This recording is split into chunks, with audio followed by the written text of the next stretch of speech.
ГСП онлайн. Городские новости сейчас. Среда, 17:30, городадминистрация. Заседание общественного совета. На повестке 5 вопросов. Первый касается проекта строительства сети газоснабжения в районе индивидуальной жилой застройки Нагорный, поселок Урмз.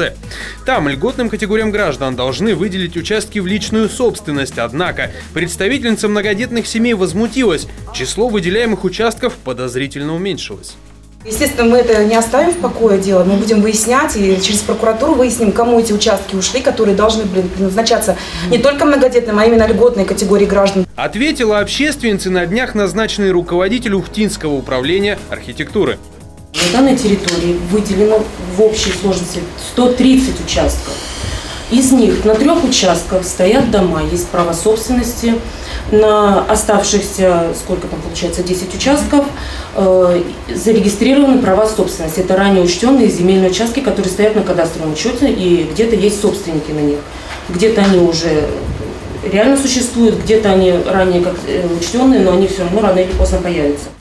После дискуссии собравшиеся перешли к еще одному важному вопросу.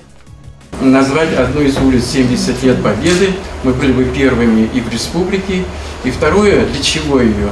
Я уже неоднократно говорю, что сегодня должно появиться место, где мы должны также поминать всех тех ветеранов, которые ушли от нас в мирное время.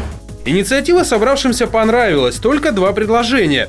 Убрать из названия цифру 70, чтобы название было актуальным спустя годы, и точно определиться с местом.